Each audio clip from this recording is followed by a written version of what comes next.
We have one or two questions from the people watching on the web. My question is cessationist.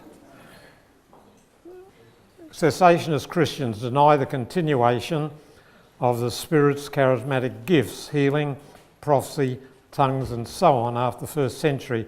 What are your thoughts on this topic? The fastest growing religious movement is the charismatic movement. It has drawn attention to the importance of the Holy Spirit. In every movement there are dangers as well as pluses.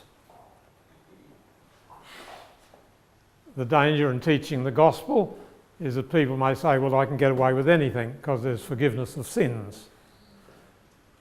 That is very wicked. Won't work. With the charismatic movement, the danger is that the gifts may be placed above the fruit. Every Christian must have the fruit of the Spirit. Not in its fullness, none of us have it.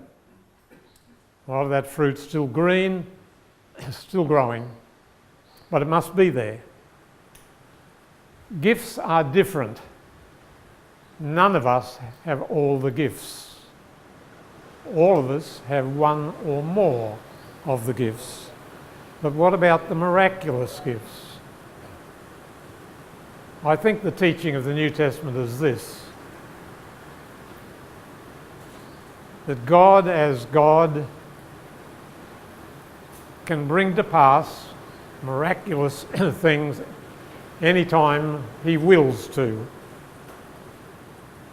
But a plethora of miracle is always limited to some crisis period.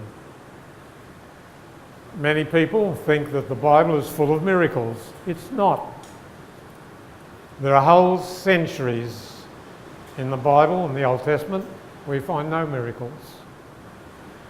You find clusters of miracles at crisis times, like Elijah and Elisha when Israel was going to pot. In the Gospels and Acts, where the church is being launched.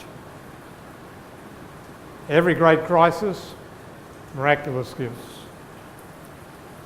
God can still give the gift of tongues, but it's not the gift of languages. If you read 1 Corinthians 14, you'll find that's a different gift to the gift spoken of in Acts, where it was languages. And at times, some Christians experience what they call a prayer language of tongues,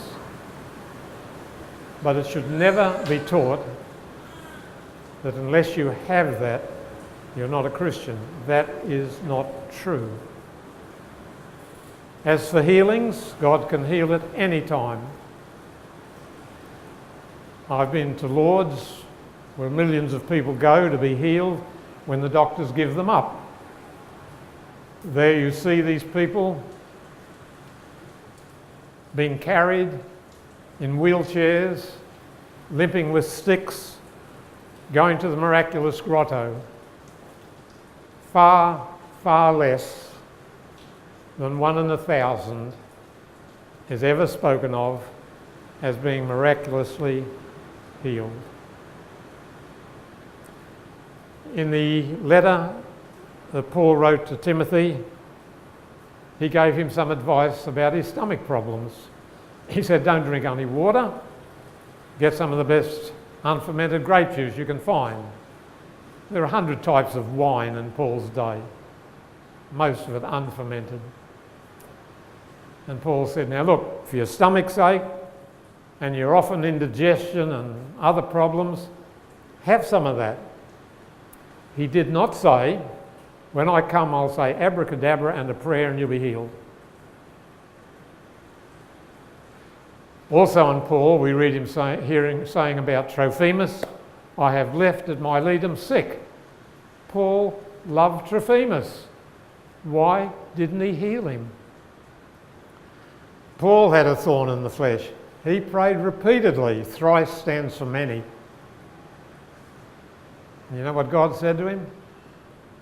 Paul, stop praying about it. My grace is sufficient for you. My strength is best revealed in your weakness. So Paul says, I'll glory in my infirmities. The power of Christ may rest upon me.